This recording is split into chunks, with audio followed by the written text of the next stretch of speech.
here, Josue Pavon by my side, and it's the Bobby's back. first Garden Report in a minute. Yep, I'm back from Las Vegas. Josue enjoying his summer out there. John and Jimmy taking the day off, so we're gonna catch you up with some Celtics happenings, and there's quite a bit. Not only out at Summer League, which we'll get to in a little bit. Celtics wrap up their regular season out there 3-1, looking dominant against the Grizzlies once again. Two tough teams to finish out Summer League, and they beat both handily behind some strong performances from rookie J.D. Davison, Juwan Begarin looking like he's made strides.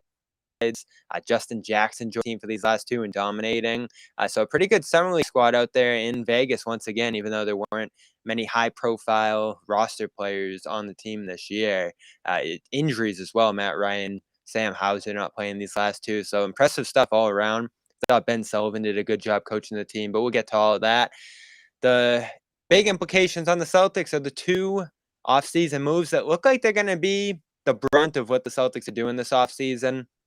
Malcolm Brogdon, Danilo Gallinari officially joined the team earlier this week, did their opening press conference at Auerbach Center. Josue was on the call, I was as well. And they had quite a bit to say, not only about what their fit will be on the roster, their aspirations joining Boston, but also their interactions with teammates and all the rest. But what was your biggest takeaway from the presser, if you had to point to one thing, Josue?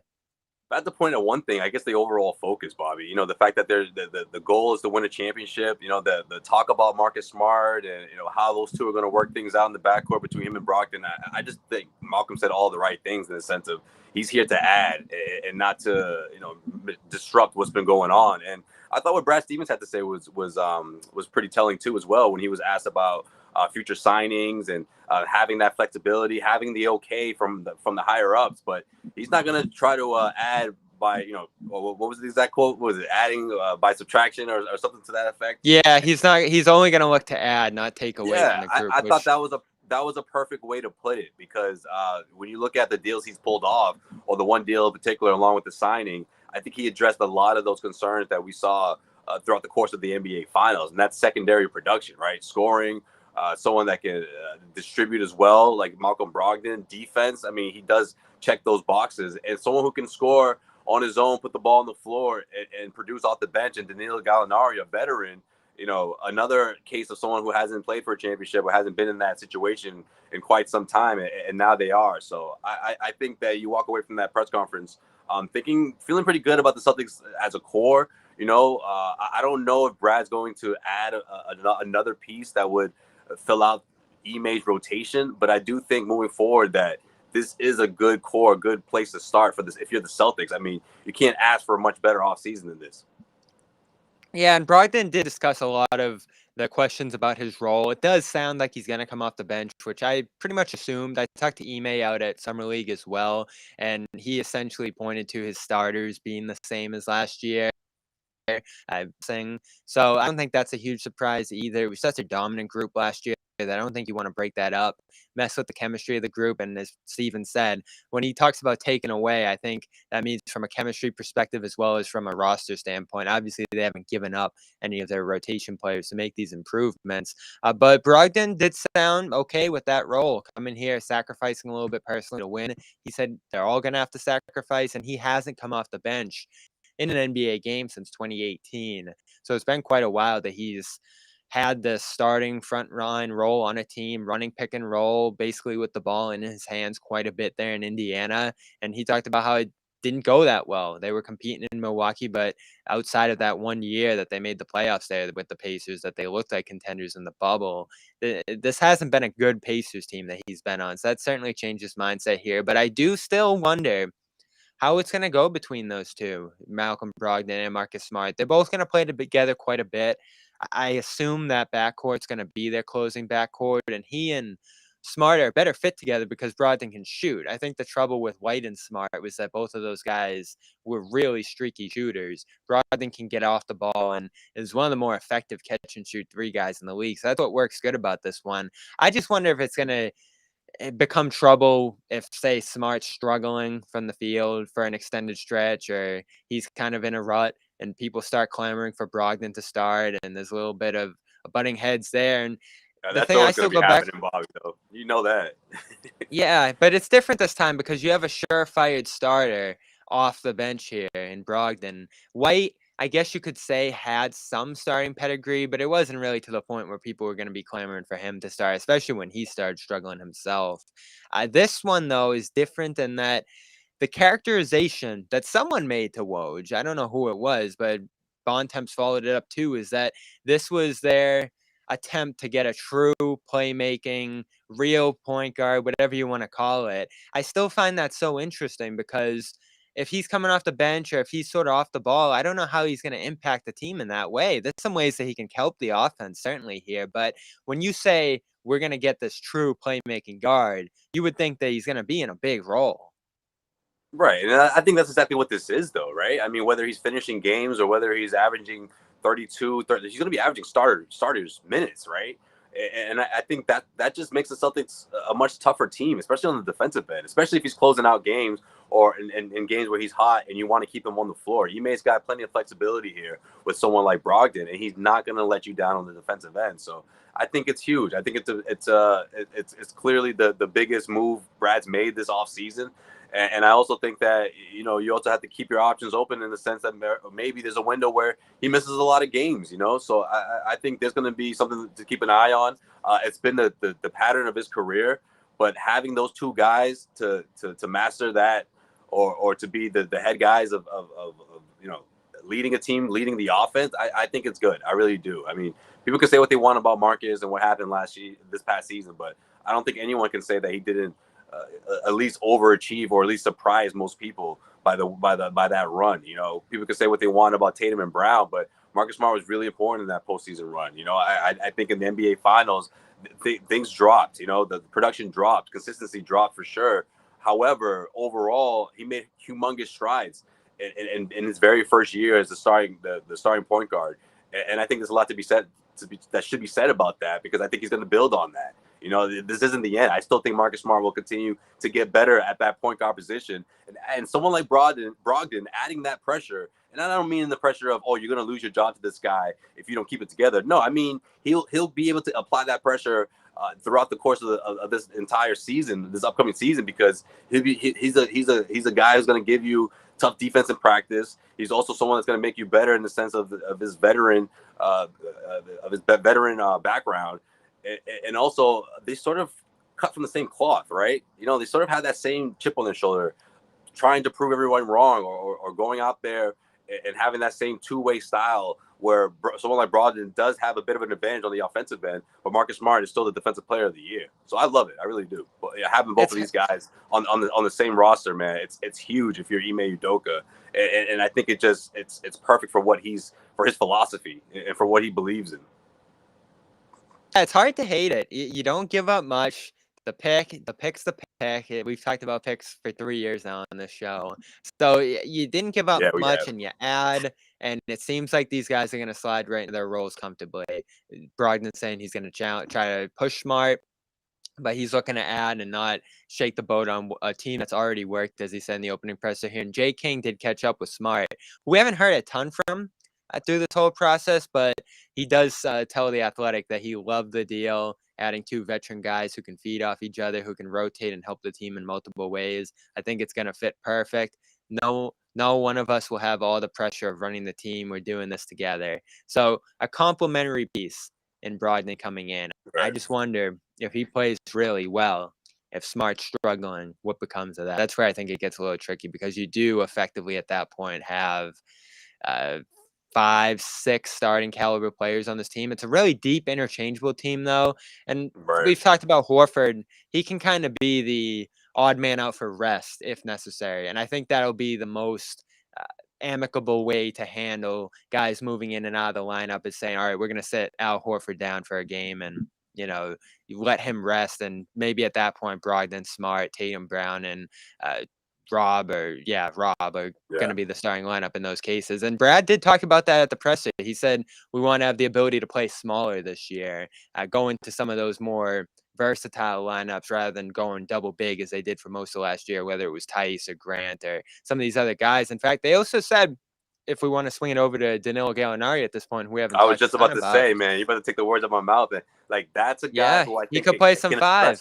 He can play some 5. He can play the 4. You know, he can address those sort of interchangeable lineups that Ime can survive without someone like Al Horford. You know, maybe give him the night off, or maybe like someone like Danilo Gallinari playing multiple positions, coming off the bench, who can score.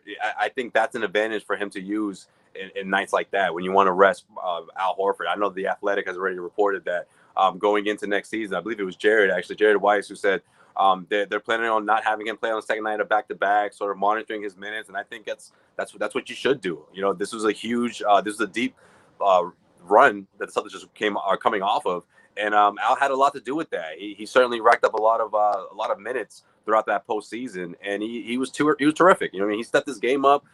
You know, shot 50% from behind the arc or close to it. Shot 50% from inside the arc. You know, all of his numbers across the board went up, and you want to have that same sort of cushion, or that same sort of someone that you can rely on in the postseason. You know, for next year. So Gallinari, I've been torn on it. There were obviously other wings, more defensive guys, younger options, more higher scoring upside options, possibly if you believed in TJ Warren. And I know you were a fan of him, Josue, right? So I was, yeah. We were all looking elsewhere. I don't think anyone on the show, I don't think anyone really covering the Celtics was looking at Gallinari and saying, that's the guy. You know, that's your backup wing. This is the guy. Well, he was no one's spell first Tatum choice. and Brown. That's Yeah. the thing. Yeah, he was no So one's first choice. I guess what works here is he really wanted to come here.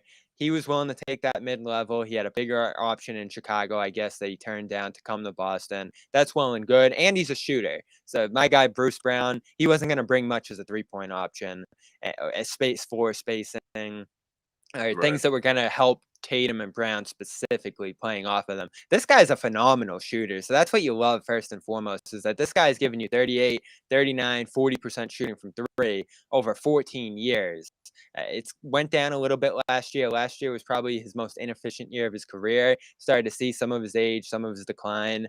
But moving into a secondary role where I guess he'll give you 20-ish minutes a night here, playing 4 and 5 position rather than on the wing. There's some real spacing potential here. But just like with the Brogdon Smart thing, it's like, what are you getting more out of? Grant Williams at that kind of spot, or Gallinari, who defensively, I think people are going to learn pretty quickly, is a disaster on that end of the floor. So that's where I get torn on this, is that he's not an ideal fit on this roster for the style of basketball that they want to play. And that almost makes me think this is why they're talking about him at the 5, because they don't want him out on the perimeter defending guys. They want his height, length, and strength in the interior, maybe in a drop defense, rather than chasing guys around the perimeter at this age. Yeah, I think it's more about addressing the like we just talked about, you know, just the flexibility that of putting someone like that who, yeah, he's not going to give you a whole much on the defensive end, but they're not going to leave him wide open on the opposite end, right? So I think that's where you wanted to address, right? That was the main point of signing someone like that, because that's what the Celtics were missing. I mean, outside of Game 1 in the NBA Finals, guys like Derek White, who had a huge game, but you know, outside of that, you needed some secondary scoring, and I think you have that in Gallinari. He's going to put up double digits, I think. You know, he's going to average double digits in points. He's going to continue to, you know, apply pressure on opposing defenses. And in the secondary role, that's even better, especially for someone in this stage of his career. I like what he had to say, you know, about winning a championship. And he was a Celtics fan growing up. I had no idea. Did you know about this, Bobby? I didn't know he grew up a Celtics fan. His dad was a huge Larry Bird guy. So I'm like, oh, well, say less. I mean, that's how you were raised a Celtics fan, and that's the case for Danilo Gallinari. And if you're a Celtics fan, you know, right now watching this, you can't help but wonder, man, he has a soft spot for the Celtics. He's gonna give it all he got, and this could be his last chance, or one of his last chances to compete for a championship. You know, and coming from Las Vegas, my man, Sherrod Blakely is in the building. What's up, Sherrod? How you doing? Hey, you guys can hear me okay? Yeah, a little noise in the background, but not too bad. Could be worse. I'm just catching a little Detroit-Cleveland game, seeing the Bayheim boys do their thing. What up, though? You're such a Detroit guy. Still. You know that, man. You know this. No, we actually, after the game, just kind of give you a recap. We talked to Yuan, the French wing, who I think is going to be – he looks really good. He's been low-key really good in Summer League. We also talked to J.D. Davidson, big game for him, 28, 10, and 5. And, yeah, we talked about just his comfort level. And what he's been doing pretty much after every game is watching a lot of film and focusing on himself, figuring out what does he need to do better. The big thing for him is just taking command in the huddle, making sure his voice is heard, because he has been, for the most of his career, a guy that leads by example. But now he's understanding he's got to lead with his words as well as his walk. So shout out to JD, had a hell of a game today. So we'll get to the Summer League stuff now. We were just kicking around Brogdon and Gallinari. We talked about those guys out there in Summer League, Sherrod. But there are 3 back spots open on the roster right now. Maybe these Summer League guys could fill in those rotation spots. You got a 2-way deal right now. And a number of guys have stood out. You mentioned Jawan, still a little young, still a little raw, but he's played well. I started slow in this game today and picked it up big time down the stretch. Fondu Kabengele has been sensational, I thought, start to finish. I think a lot of people are excited about him possibly providing some depth on the big man spot on this squad. Davison standout today, and he's only gotten better as this Summer League has progressed. He's already on that 2-way deal, but he said he's going to be trying to compete for a roster spot here as well. And then Justin Jackson coming back at practice for the last 3 games out here. So do you think any of these guys, obviously Hauser signed, Matt Ryan has that amazing second game against Milwaukee and shot 10 of 19 before he got hurt. He was on the 2-way deal. And then throw Broderick Thomas out there as well, who I think has been excellent through all these games. Yeah, there's up and down this roster options to possibly fill out the actual Celtics roster. Which ones stand out to you? Well, I think Fondu. Fondu is a guy that has really stood out to me because, first of all, he's a guy that at one point was one of the best players coming into the league at his position, former first-round pick. And he's a guy that I think can absolutely gives him a different dimension at the center spot. And that's what you really want if you're the Boston Celtics.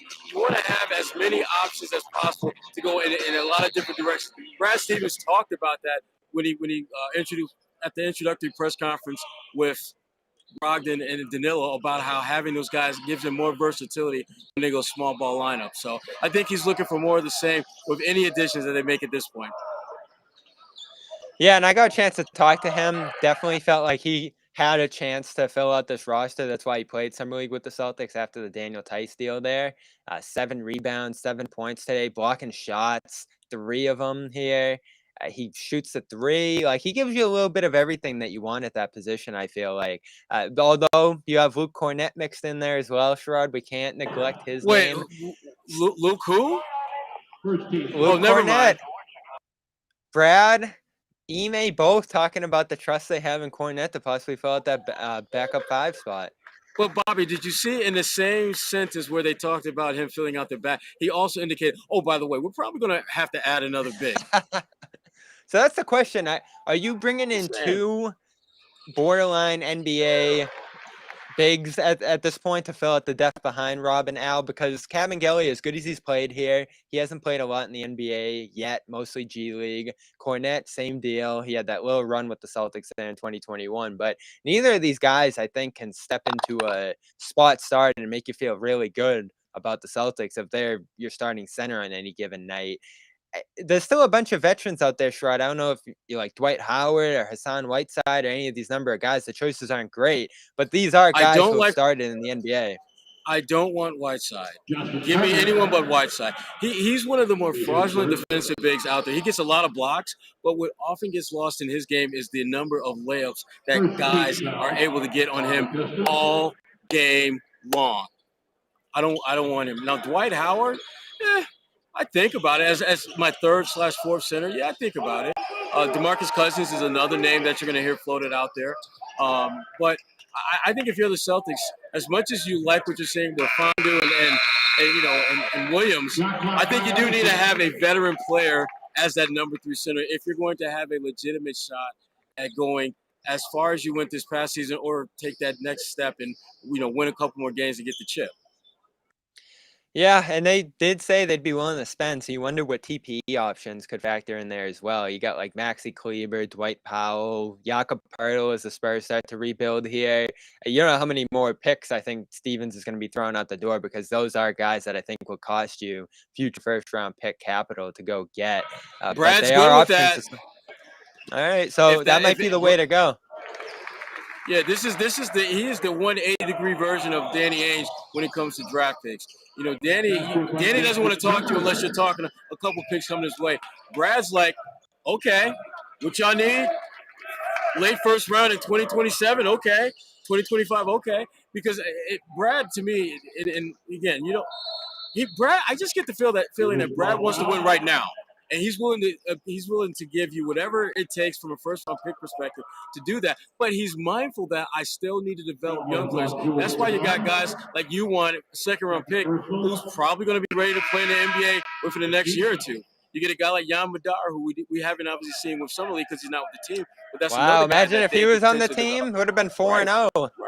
Right, and then you look at the guys that again, that we're talking about, like Fondue and JD.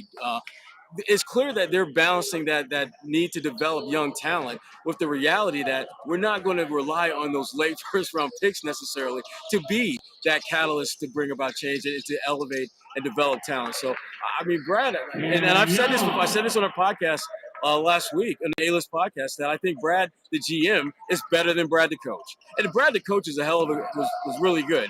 But Brad, the GM, seems to have have a better impulse and instinct for what to do, making all the right decisions, even if they may not necessarily make a ton of sense initially. So I like Brad, the GM, to be candid, a lot better than Brad, the coach. And again, I like Brad, the coach. I love Brad, the GM, though.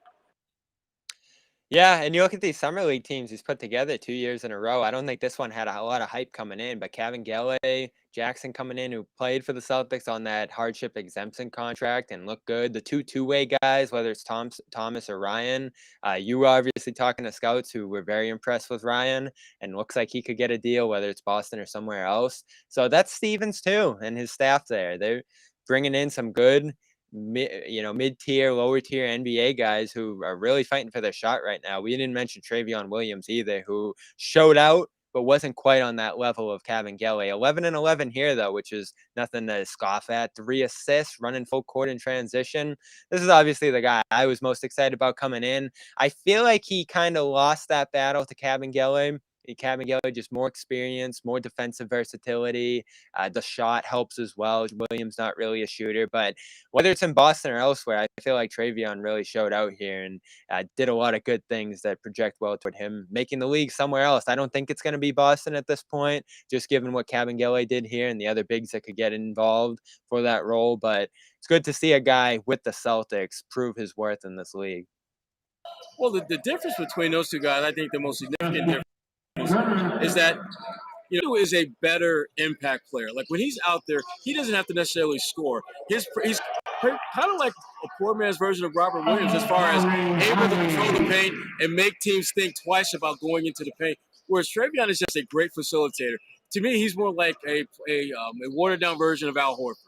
When he gets the ball on the elbow, he's thinking about passing, but if you really lock in on him looking to pass, he can still get your bucket at the rim. So I think they're two different types of players, but I would say Fondue has made a more significant and notable impact. And to be candid, he feels, I think, a greater need for the Celtics than Travion, because Travion, again, great facilitator, decent score around the basket. They kind of have a couple guys who can do that, but is there someone that can give them that defensive presence to make teams think twice about going to the paint? Other than Rob Williams, the Celtics really don't have a guy like that. And so that's what I think Fondue might have the edge in terms of finding his way onto the Celtics roster. Yeah. Josue, we got you. You were kind of, we still don't have your audio. We're going to try to get Josue back in here at some point. Are you talking about Josue? So wait, so let me get this straight. You can hear me okay from Vegas, but we can't hear Josue from damn Brockton. It's been a battle. It's been a battle getting them Wi-Fi tuned up from Brockton. Again. Damn, Brockton Wi-Fi strikes again. It's been a banner day for Brockton Wi-Fi. Yeah, we still don't have your audio, Josue. Is he muted? Could it be? Could be muted. I don't know, but now seems like as good a time.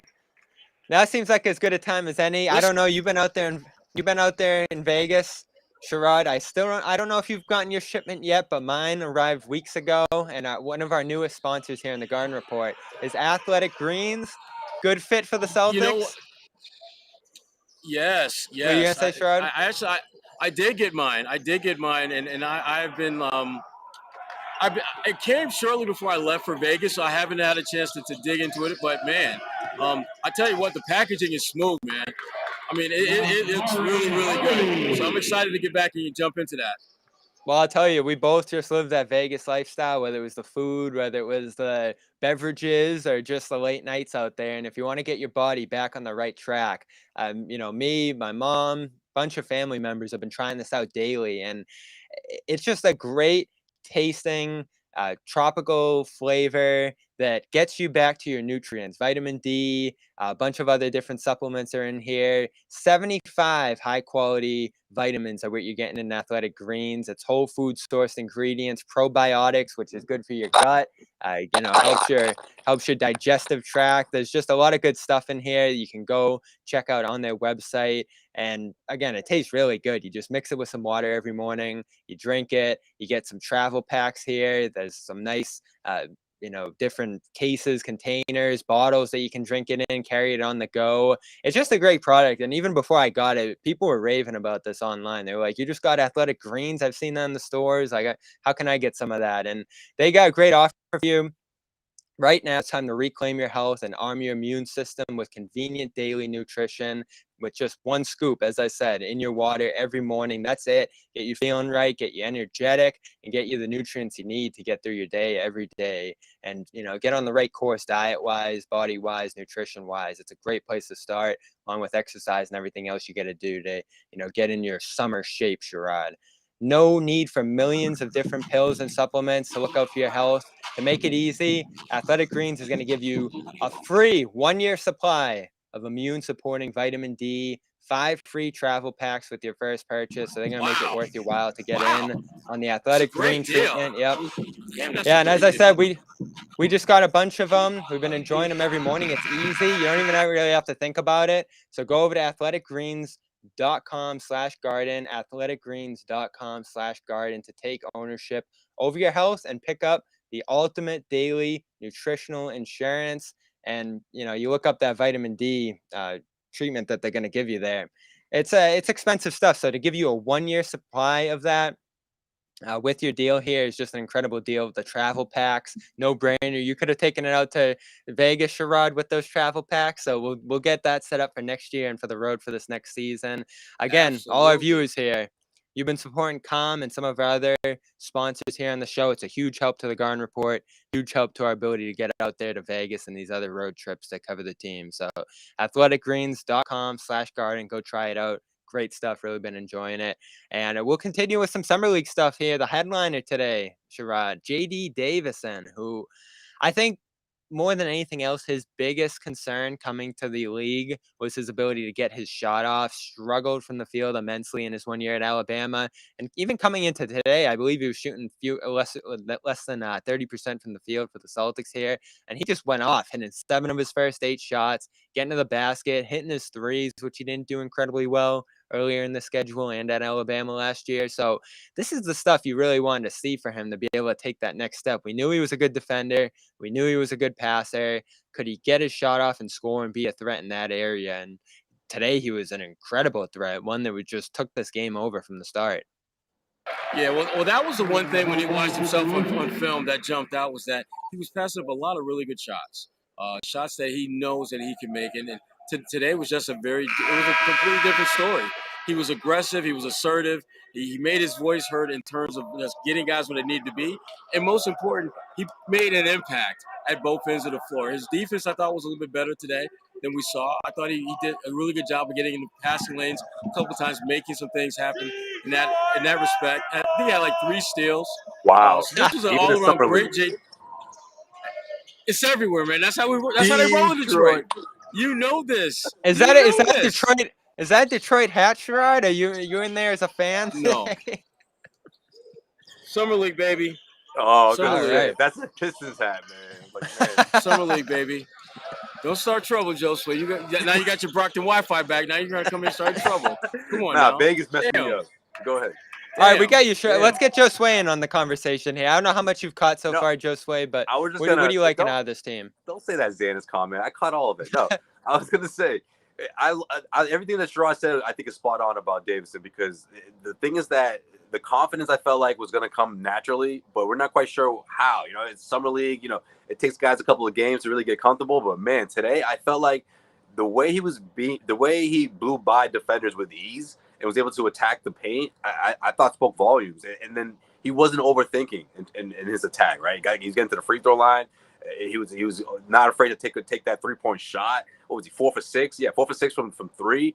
I mean, he looked tremendous. And I think maybe if Matt Ryan is out there, or other guys who he typically turns to stack up those assists the way he did, the double that he did, I think that sort of helped him in his way of taking matters into his own hands on offense and picking his spots when to score and when to pass the ball. I thought he looked great.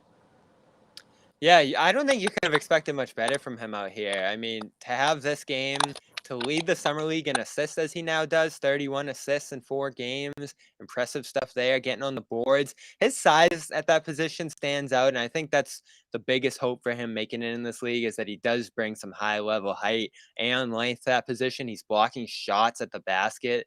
Just incredible stuff out there that projects well to fit in this system.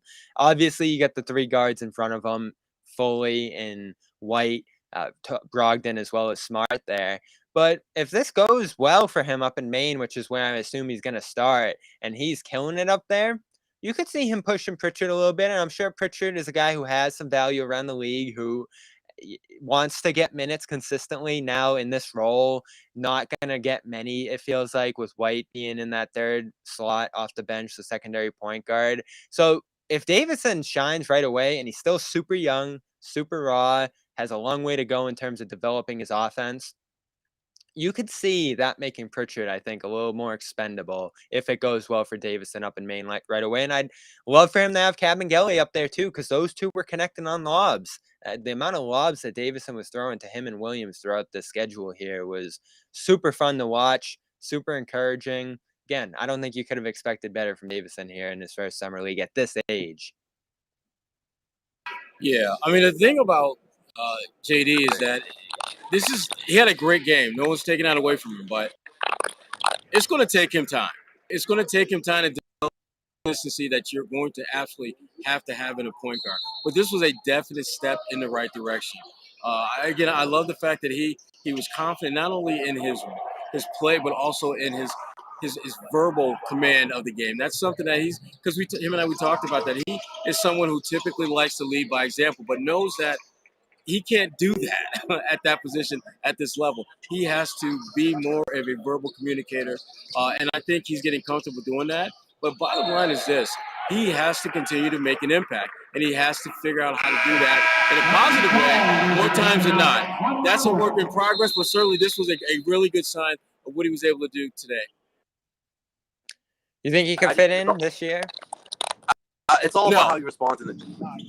That's the thing. And when you look at guys like Brogdon and White and Marcus Smart, I'm like, something would have to terribly go wrong for that to happen, in my opinion. Because I just think those guys are just too solid right now, and that's a good position to be in if you're the Celtics. But looking forward, within the near future, who knows? Maybe next season. It's all about how you respond to the G League, if you ask me.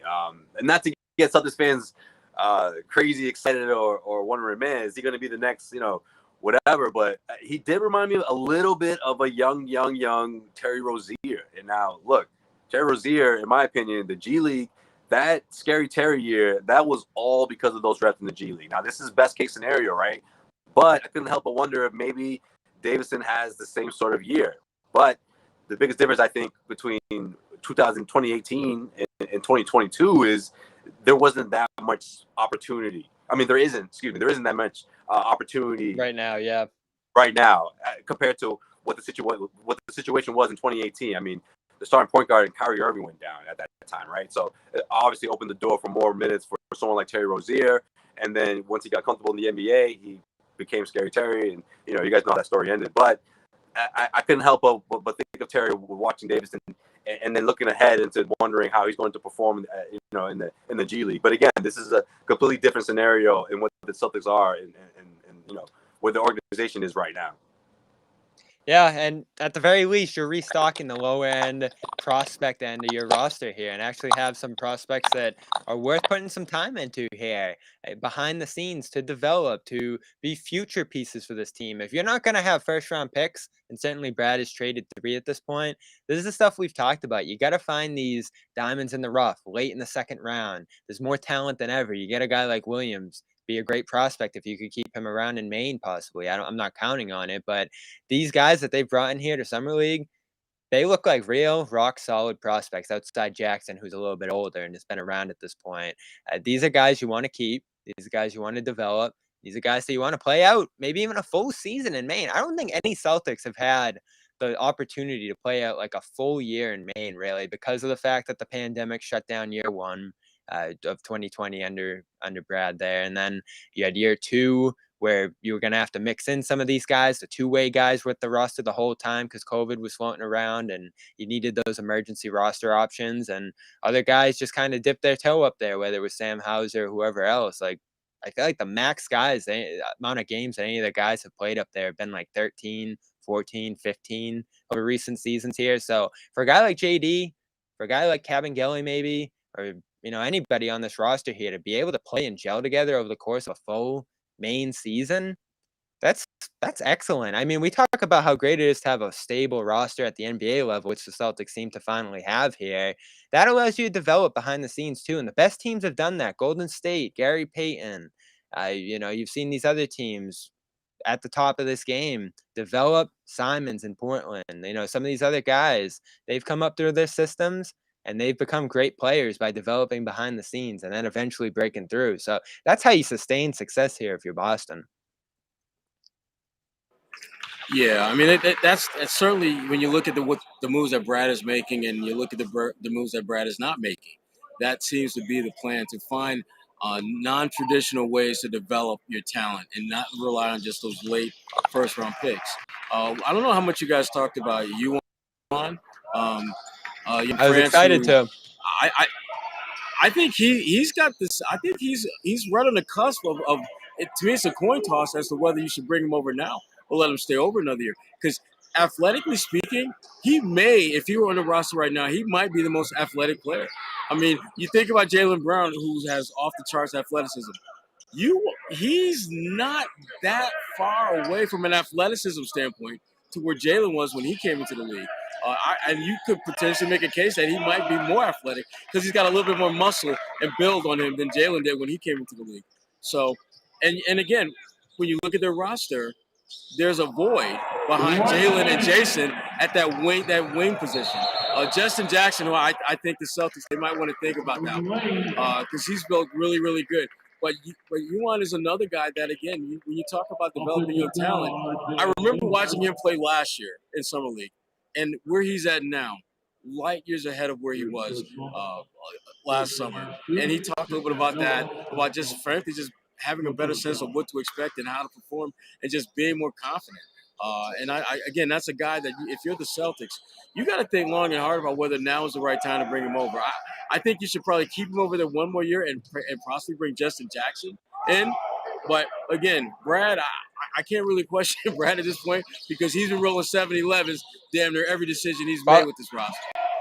So far, yeah, for sure. Well, what about the shooters, Sherrod? What about Matt Ryan and Hauser? Had they impressed you in a way that you would think that they have a shot to make the team? Matt has been really good, even before the game winner. But you go back and you look at the first game or two of Summer League and just not so much the shots going in, but the confidence that he has on the release. I talked to a couple scouts about that, and they noted how he's a good shooter with confidence. And a lot of times you have guys who can shoot the ball, but they don't necessarily have the confidence to be consistent with it, like if they miss a couple. But Matt's a guy that he can miss 7 or 8 in a row. And guess what? That ninth one, he's just as confident that ninth shot's going to go in as the first, the second, and third. And that's something that you don't see often with young shooters. But Matt Ryan, he's got that gift. But the Celtics, they've got to figure out how the hell they're going to put all these pieces together. Because you've got obviously 1 2-way contract. You've got Exhibit 10 as a possibility. You've got some exceptions. How are you going to put all that together? And how much of that are you going to devote to youth and development versus guys who can come in, hit the ground running, and help you win right now, or at least give you the kind of depth behind guys? So those are a lot of, again, Brad, he's got a lot of options that he's got to consider. But the good thing is he's in such a rhythm with all his decisions. No one is really going to question whether he makes the right call. Because, again, he's been in such a great flow with making the right calls for what this team needs in order to compete. It's hard to argue against whatever direction he goes in. Well, you said it best, I think, Sherrod. The worry that this becomes the next Max Strus here is real. And you have these restricted rights on him right now. He shoots the way he did there. Small sample, it's just 2 games. But I think you got to sign him up, especially since he was here last year for this run. He's gotten comfortable on this roster. He's gelled with some of these guys. I think it's a lot to bring him back after what he did over the last couple of games here. So that's one spot. You got 2 more for a depth big. It does get a little tight there on the back end of the roster, and that probably leads, I think, to Juwan playing overseas 1 more year, as you said, Sherrod, there, especially because you want him to actually play. You don't want him just sitting on the bench, wasting away there and going to Maine. It's wasted money. I mean, to be candid with you. I mean, you can use that roster spot for a guy that can potentially help you. Can actually play and help you. So, yeah. Yeah, Matt, you mentioned Jackson, Broderick Thomas, and him. Probably a little bit of an open competition there for 1 more spot. You got the restricted rights with Thomas, which is helpful. I think Davison stays on that 2-way deal, and then the other 2-way deal, I'd probably put a big on, whether it's Cavangeli or Williams there. So that's your roster there, essentially. 1 big, 1 of those 2 wings, and Matt Ryan. And then I think that's what you're carrying into the season. Nothing too crazy at this point. I still think you got to add 1 veteran big of some kind. Just on the back end. Just give me 1. Because to me, that's the one area where I'm most nervous about because, Al was amazing this year, but you should expect Al for 70, 75 games. Time Lord, I would like to expect it for 70, 75 games, but I don't think that's going to be happening. It's interesting, Josue. I don't know what they're gonna do there. We've mentioned Dwight. There's some TP options. Brad said he'll do what it takes and ownership will do what it takes. They're already like 50 million tax bill wise here. So for a backup big, I don't think they're gonna shoot towards 60 million, 70 million in tax. So I think it's gonna be one of these cheaper options, Josue. Do you have a name in mind? Honestly, it's got to be the minimum wage guy. Go ahead, Josue. Well, no, yeah. I was going to say either that or honestly, I could see him waiting a few months for this, maybe doing it from within, seeing if they can develop someone and then trying to go out and get someone who's going to play for the veteran minimum, I mean, you kicked around a couple of names, right? Dwight Howard doesn't really. I mean, DeMarcus Cousins is sort of interesting, but I just feel like Brad Stevens is not a Cousins guy. Like if he was a Cousins, he never has been.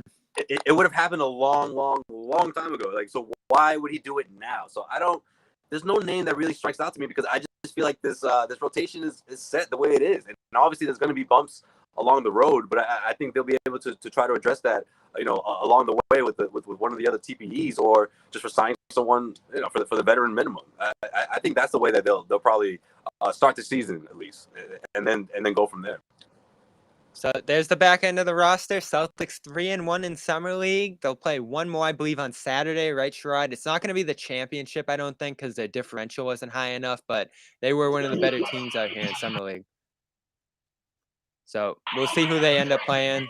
That should become clear at the end of tomorrow when the Summer League regular season schedule wraps up. So maybe we'll do a show for that. Maybe John will appear here back from his vacation, Jimmy getting mixed in. We do want to kick around the big news in the NBA today, though, before we let Sherrod go. And that's that the Pacers, new addition, Aaron Nesmith already on a roster here with some hype and some excitement, possibly with DeAndre Ayton joining that group. Expected to sign a 4-year, $133 million offer sheet today with the Pacers. There's been a bunch of conflicting reports with negotiations, I think, playing out in real time with the Suns saying that they're going to match this deal, which I'll believe it when I see it because they have never had any intention of paying this money to him. I think they're really just trying to angle the Pacers into doing a sign and trade here, which that's exactly what they're trying to do. They want to get something of value for Ayton, and I'll totally get that. But if you're trying to hoodwink, bamboozle, and lead me astray to believe that you're going to resign him, if I were the Pacers, if the Pacers had any alternative that they could turn to, they would absolutely call Phoenix's bluff. They absolutely bluff. But they know that DeAndre Ayton is exactly the type of player that they want to have on their roster going forward. And Phoenix, if I'm Phoenix, let's just cut the BS and let's do a sign and trade. But the problem with that is, what does that really? Indiana, they have to find a way to make that something that Indiana wants to do. Because Indiana at this point, there's no incentive for them to try to do a sign and trade. They got the guy. They're willing to pay the money. He wants to leave. Phoenix, all you're really doing, Phoenix, is slowing up progress for the sake of slowing up progress and try to get you some crumbs out of this. So I anticipate he will be an Indiana Pacer. I don't think Phoenix will match it. They will try to do a sign and trade, and Indiana will say, we're good. If you want him, cut him the check. If you don't, we're taking it. Period. We're done. The East gets better with this move, Josue. I like that roster quite a bit if Ayton's joining it. But what's your biggest reaction to this deal? I mean, that kills Phoenix if they lose him for nothing. They've been a championship contender here. There's some Durant connection here. That was possibly a piece that could have been used in a trade for Durant to Phoenix. And really, this doesn't leave Phoenix with a lot left to offer if this does end up going this direction. Yeah, I think that's the worst part, right, Bobby? I mean, if you're Phoenix, I think you just have to hold the L. Like, I hate to say it. I mean, I think they went into this offseason not expecting a team like the Indiana Pacers to offer him that much money. And, them matching it right now, I just think it's a desperation move in trying to do a sign and trade. But they're going to have to get a third team involved. There isn't a center that's going to, fill that void coming from the Indiana Pacers. And never mind when you start thinking about the money-wise and trying to match contracts and all that stuff. So it's going to be hard. They're going to have to try to get a third team involved and try to put something on the table that's going to entice that third team. Which team it is, I don't know, but the clock is ticking. They're going to have to do something really soon. Well, I'll say this. You got to thank Phoenix for going cheap and actually putting Ayton out there on the market. They could have got this deal done a year ago in extension negotiations, and they just let it fly. Like you said, they were praying, Josue, that the market stalled, and it almost did. But Indiana makes that Malcolm Brogdon trade, which benefited the Celtics immensely, to clear that space and get in on the action here. And again, massive benefit to the Celtics to be able to go and get Brogdon essentially on a salary dump there. They clear out the contracts that the Celtics sent back, and they wiggle out enough room here to offer Ayton big money. So benefits all around from that deal. Phoenix, I don't love their ability to acquire Durant at this point, but who really does have an offer at this Durant thing? That last time we spoke, we were kicking around Durant to the Celtics and Durant to this place, that place. Nobody really seems to have the interest to put out the asking price for the Nets right now, which, according to one report with Minnesota, was Towns, Edwards, multiple first-round picks, just an unheard of kind of asking price from the Nets. And maybe they're doing that intentionally to bring Durant back to camp and tell him that there were no real suitors. But I actually look around the league, especially with the Ben Simmons contract, where you can't get Bam, you can't get Mitchell, you can't get Booker and Phoenix. There's really nowhere for Durant to go right now, it seems, Sherrod. So is he just going to end up back in Brooklyn? I anticipate that he will be in Brooklyn up until the trade deadline. Because remember, you've got a lot of teams that have these grandiose ideas that they're going to compete for a championship. And then once the regular season starts, reality will be like, no, you're not winning a championship. You're not competing for a championship. And that's when Brooklyn will be in position and have leverage to get something done. And again, I think we are going to go into the season with Kevin Durant as a Brooklyn Net, but he will be traded before the trade deadline because teams will get desperate. They will see the opportunity to, if for no other reason, you simply bring in a player with a significant draw and significant talent who in his sleep can get you 25 and 6 without any effort. Players like that do not come along very often. So desperation is going to kick in. That's when KD's going to get moved. What's Durant's recourse, though? Can you imagine him going back to the Nets and playing after this? Yes, because at the end of the day, Kevin Durant is a baller. That's what ballers do. Is he going to be happy? No. Is he going to say some sort of kind of but not really nice things to kind of smooth things out? Yeah, he'll be that dude. He'll be that dude. But at the end of the day, he knows he's on borrowed time. He knows that his day to bounce is coming. It's not a matter of if, but when that day is going to come. But in the meantime, let me go ahead and drop my 25 and 7. Call it a day. Where you at on this, Josue?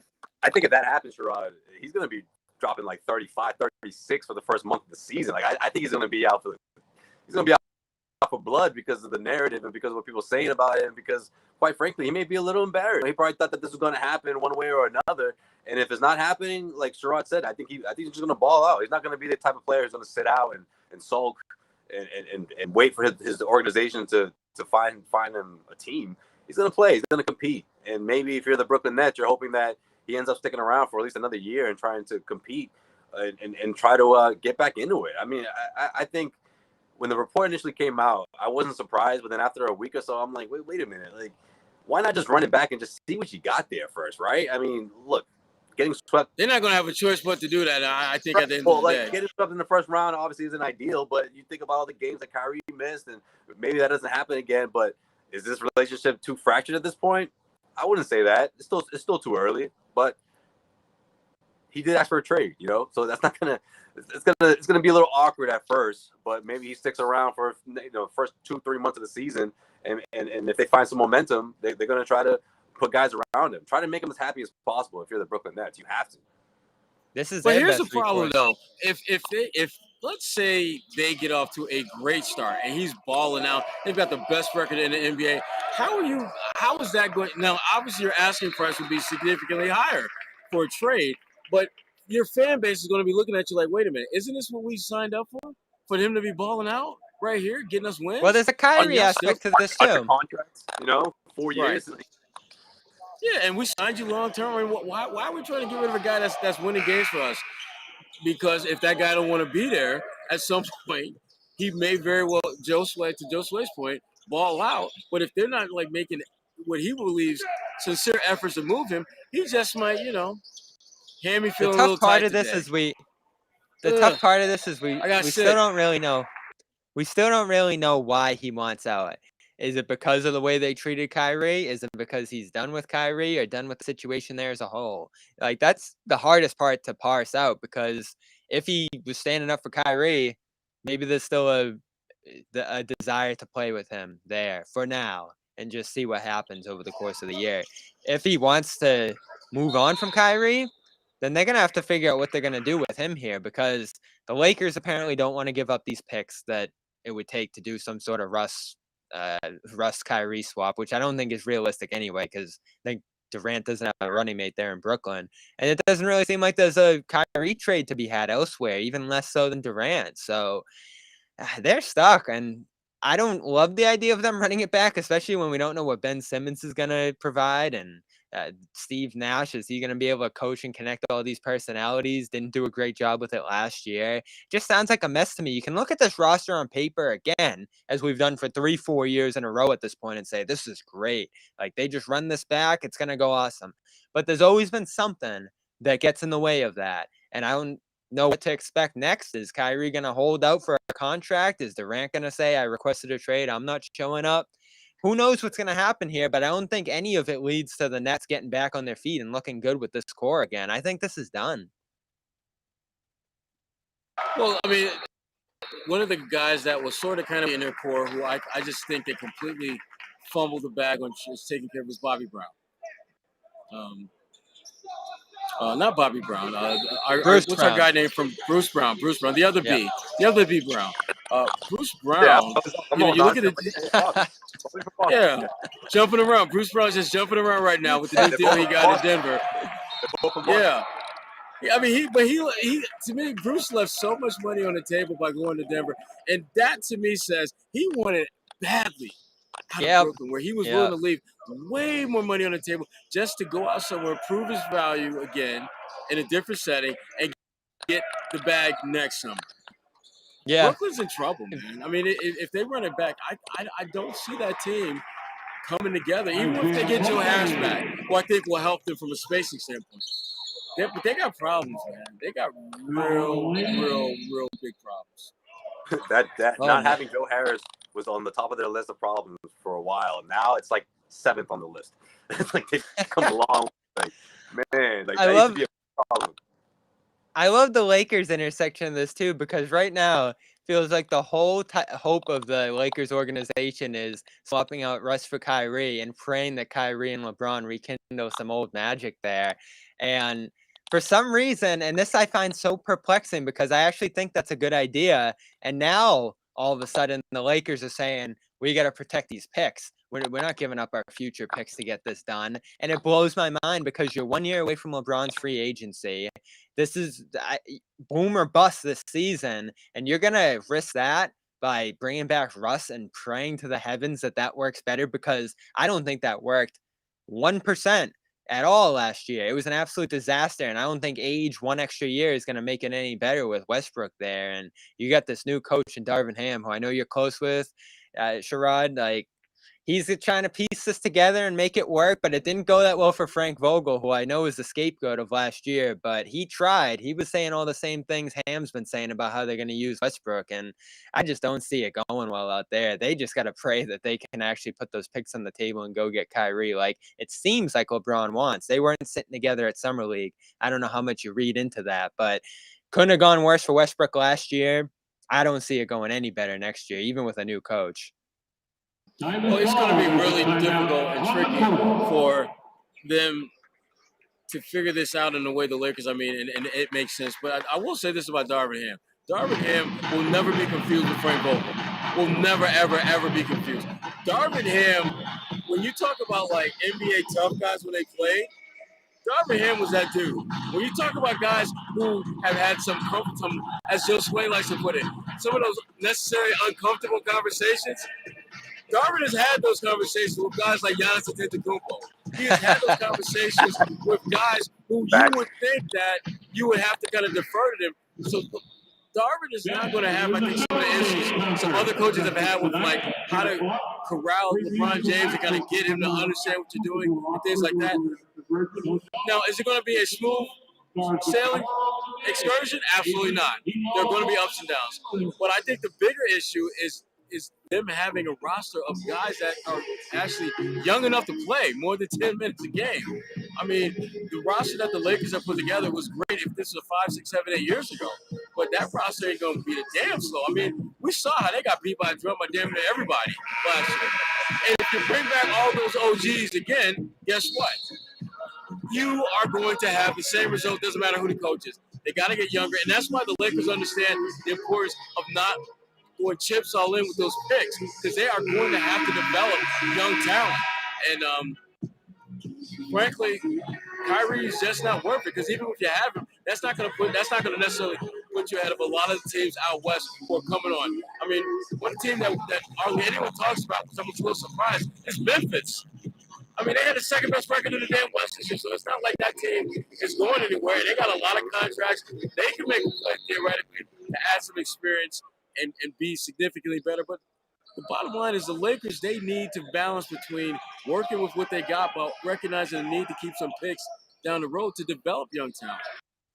Well, the worry for if you're Boston, and Boston, you're looking at them like, keep doing what y'all do. Oh, yeah. We're going to do what we do. We're going to do what we do. So. That seems to be a theme here on this show. It's not going well for a lot of other places out there. I see Miami in this graphic. They're trying to shop Robinson, Hero, and a couple picks to whoever will take them. Not getting in on anything with that. And you talk about Utah, the one team I want to hit on before we get out of here. It sounds like they're going to listen to offers on Donovan Mitchell, which is a full-scale blow-up rebuild. Will Hardy being coached there. We remember Windhorst with the fingers waving around. Looks like he knew stuff that was going to be coming down the pipe there in Utah. And I don't think it's a bad idea to go all out rebuild here. Mitchell, I like. He's a good player, great scorer. But as a guy to build your organization around as he gets a little bit older here, I don't know, especially starting from the ground floor like they're going to be doing there with Utah.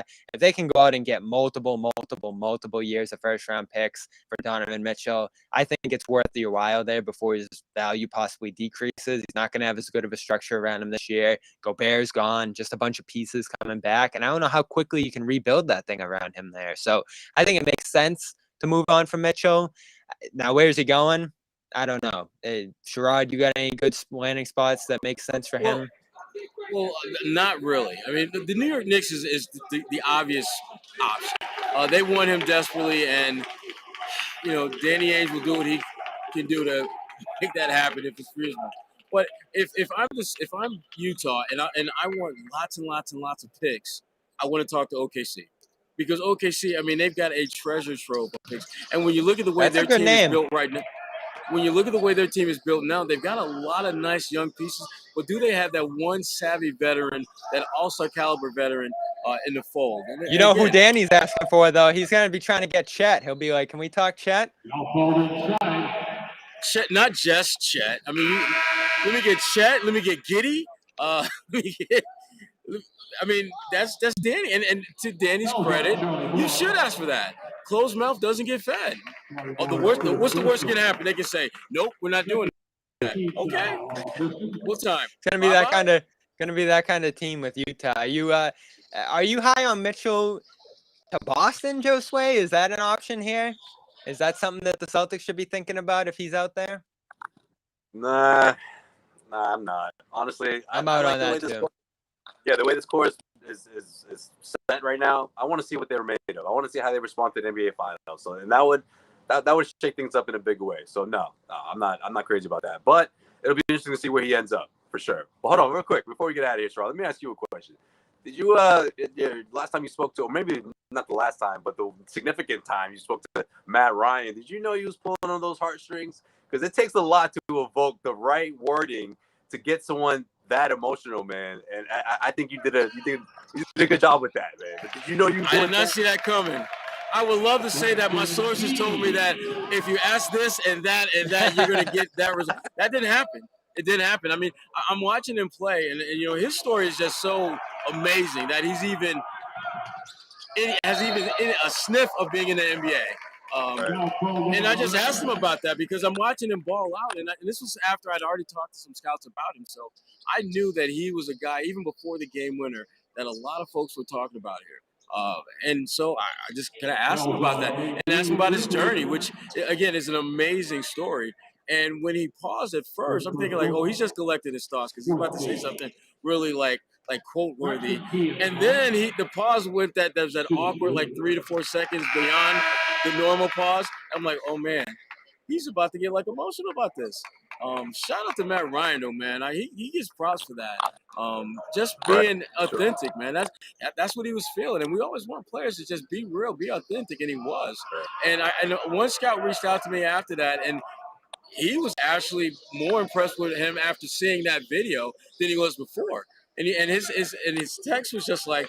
And I wish I could convince my team to go after this guy because I love him. So Matt's going to be all right. He's going to be all right. And when he gets that DoorDash commercial, yes, that's what I'm waiting for. I'm waiting for him to get that DoorDash bag. That's what we need. He needs a DoorDash bag. Yeah, man. No question. I love that. No, I love that. Good work, Sherrod, obviously. But yeah, look, everyone's got a story. Everyone's got, obstacles that they had to overcome to reach these opportunities. And yeah, I thought that was a really cool story, man. Coming out of Summer League, for sure. That was super cool. I mean, he was the guy on the sideline, just in the plain clothes, celebrating on the floor with the quarterback's name. Like, we didn't know anything about him when he was on the Celtics through that stretch run there. He was a guy who didn't play. So to see him out here, not only killing it, but getting to hear that story was one of the cool things about the league. Sherrod's still out there. He's there for the long haul. He'll be possibly seeing the last game. I think that'll be on Saturday, Sherrod. Will you still be out there for that last Celtics game, wherever it is? I may or may not be. I may exercise my player option and just early termination of things. But we'll see. If you can survive the full summer league, more power to you. I mean, every single day. I've done it before, and it's not. Would not advise anyone to do it if you don't have to. There's a lot of reasons. Yeah, I probably will be exercising my player option and terminate this thing early. So we'll see. Whether it's 100-degree weather, the money flying out of your pocket, or whatever it is, the late nights, there's a lot of things getting you out of Vegas early. But if you want to restart your health when you get back and get in a good place, go over to athleticgreens.com/garden. Get a 1-year supply of vitamin D and 5 travel packs with the supplement itself, which is just full of dozens and dozens of vitamins, probiotics, stuff for your gut. Check it out. Go over to athleticgreens.com. Read more about it. It tastes great. Again, that tropical taste. mix it with your water in the morning, and you're good to go for the day. And again, I've been using it. My mom, my uncle, we've all been feeling better using it, more energetic, more healthy. And again, along with some other stuff in your diet and exercise routine, it can put you in a good place pretty fast. So athleticgreens.com/garden, they'll throw out those bonuses, 1 year supply of vitamin D, which is incredible, and 5 travel packs to bring it with you on the road, vacation, whatever you're doing this summer. Go check it out. Ton of good stuff over there. Great stuff today from Josue and Rod Blakely out there in Vegas. Appreciate you both being back here for an impromptu Garden Report, and we'll be back soon with the full collective, hopefully, talking about some other moves as the Celtics round out their roster this summer. 3 spots to fill. Could it be some of these Summer League guys? A 2-way spot as well. We'll keep tabs on that over at CLNSmedia.com. Of course, Josue checking in on Max through the summer with the Cedric Maxwell podcast, as well as the Causeway Street podcast. Sherrod still talking to Kwani Lunis, who was on some videos out there with us in Vegas, and Gary Washburn still covering Summer League as well. So check out more from them on the A-List podcast. And new Dome Theory coming either tonight or tomorrow, so stay tuned for that as well, talking Summer League. And the other takeaways around the league, a lot of fun stuff, whether it was Paulo, chat. I didn't catch a ton of chat. Didn't catch as much of the Boeheims as I wanted to out there, but I did see Paulo, did see quite a bit of Keegan Murray. A lot of really fun performances out there, as always. So thanks to everybody for following along with our coverage. Thanks to Josue Sherrod again for being here, and we'll check in with you guys again here on the Garden Report soon. Follow at Celtics CLNS Media to see when we're going live again, as well as Celtics All Access and CLNS Media. Hey, Bobby. Good night, everybody. Yeah. Hey, before we go, one last thing. We're probably going to have a newly named Celtic on the A-List podcast next week. More details later. So we're going to look out for that. One of the newest members of the Celtics family should be on our podcast next week. So stay tuned. There we go. Can't beat that. Big A-List podcast coming up with a new Celtic. Stay tuned for that. And that's our show for today.